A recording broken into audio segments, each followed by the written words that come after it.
Olá pessoal, meu nome é Eric Figueiredo, eu sou aluno do curso de Ciência da Computação, curso esse vinculado ao Departamento de Informática da Universidade Federal de Viçosa, Campus Viçosa. Nesse simpósio de integração acadêmica, o nosso objetivo é apresentar o projeto Lapsus API, interface de programação de aplicações para o projeto Lapsus VGI, projeto esse de orientação do professor Jugurta Lisboa Filho. Introdução.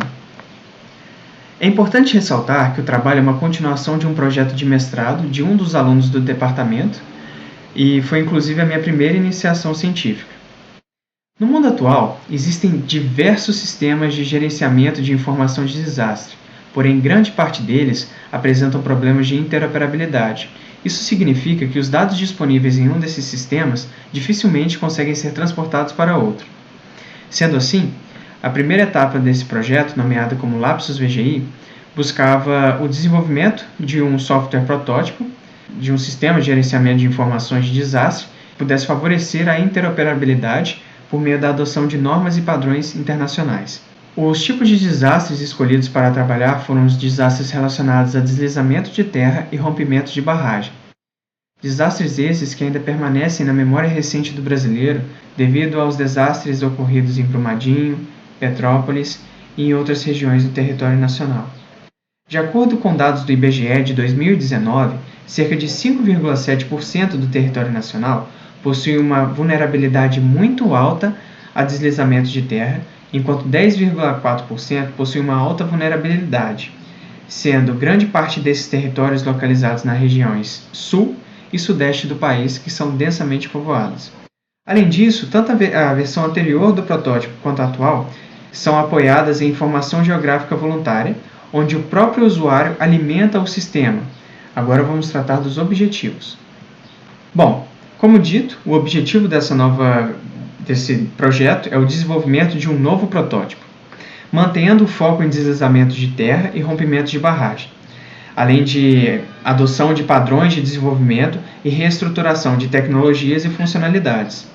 Além disso, um destaque dessa nova versão é a separação da interface visual de usuário da parte de processamento e regra de negócio, o que favorece, entre outros fatores, a escalabilidade, que é a facilidade que o projeto tem de crescer e aumentar as suas funcionalidades, manutenibilidade, proporciona uma facilidade de manutenção do código e correção de bugs, e responsividade, que é um fator muito importante nos dias atuais, pois grande parte das pessoas acessam sites e sistemas por meio de seus dispositivos móveis.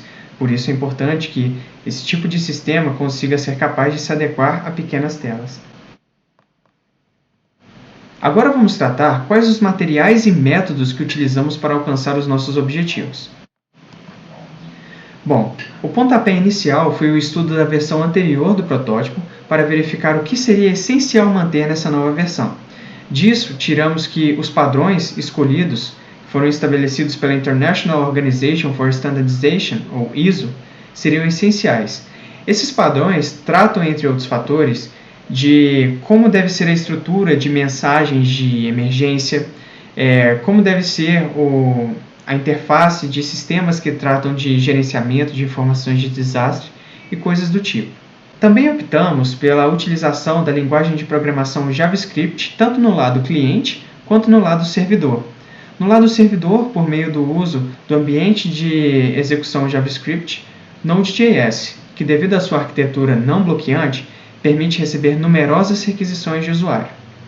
Já no lado cliente, ou front-end, optamos pela utilização do framework Vue.js, que facilita o desenvolvimento de aplicações de página única, que são aplicações em que o conteúdo da página pode ser recarregado sem a necessidade de recarregar toda a página.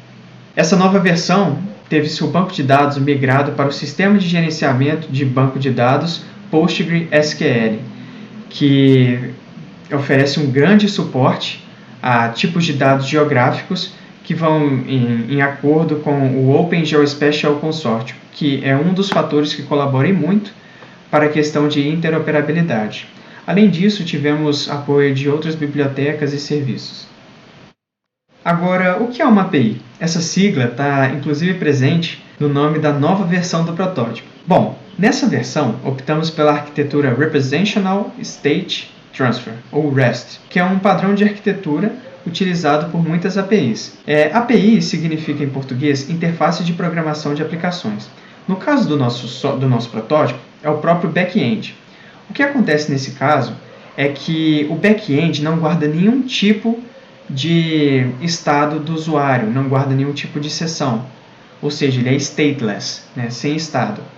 O que acontece é que ele é capaz de servir diferentes lados clientes, como por exemplo nesse slide representado, ele é capaz de servir um aplicativo, um sistema web, e pode servir várias plataformas e sistemas. Esse lado cliente faz uma requisição ao servidor, a um dos endereços disponíveis do servidor para, por exemplo, criação de um novo usuário, enviando os dados, né, para esse endereço. O back-end, né, a nossa API nesse caso, faz o processamento desses dados e comunica com o banco de dados, que nessa imagem é representado pela logo do PostgreSQL, que é um exemplo do que acontece na nossa aplicação, mas não necessariamente precisa ser esse sistema de gerenciamento de banco de dados. E assim, quando é efetivado, né, a persistência no banco, o back-end retorna o status, né, o resultado da ação, se foi um sucesso, se houve algum tipo de erro e uma descrição a respeito desse erro.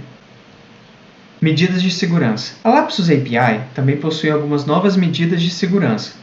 Como dito na explicação sobre o que é uma API, a arquitetura utilizada, stateless, não guarda nenhum tipo de informação do usuário.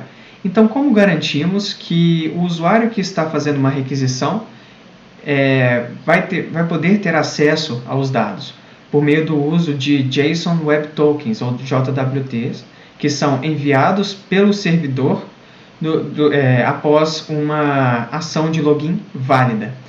Sendo assim, toda vez que o lado cliente faz uma requisição que vai necessitar de utilizar dados sensíveis, esse token precisa ser enviado junto, e esse token vai passar por algumas etapas de validação, como limitador de requisição para evitar que sejam feitas várias requisições por segundo. Passa também por uma autenticação para verificar se o usuário é aquele usuário mesmo que a assinatura do token diz ser. Passa também por um processo de autorização para verificar se caso aquele usuário seja quem diz ser, ele tem autorização para acessar esse tipo de informação.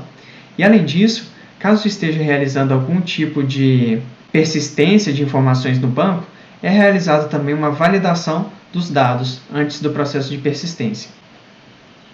Agora, na parte de resultados de discussões, vamos tratar um pouco de como o software se comporta, bem como visualização do resultado obtido.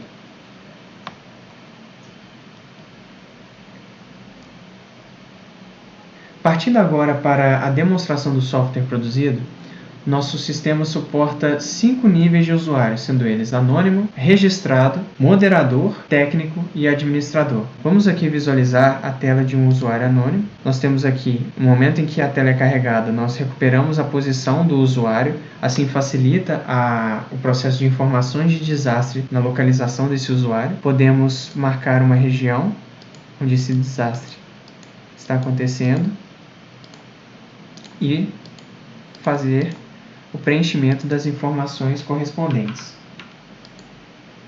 Essa contribuição agora vai ser avaliada por ou um usuário técnico, ou moderador, ou administrador.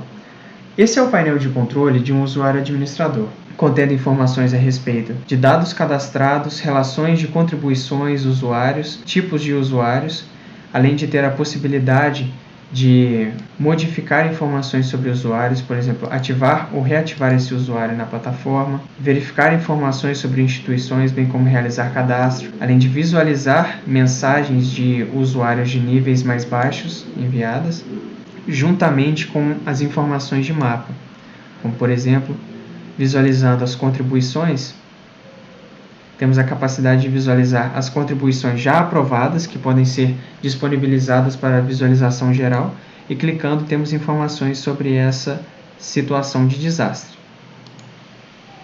Conclusão. Como demonstrado, como resultado desse trabalho, obtivemos 2 softwares, a interface de usuário e a Lapsus API propriamente dita. Agradecimento especial ao Departamento de Informática pelo conhecimento e à FAPEMIG e o CNPq pelo apoio financeiro. Muito obrigado pela sua atenção.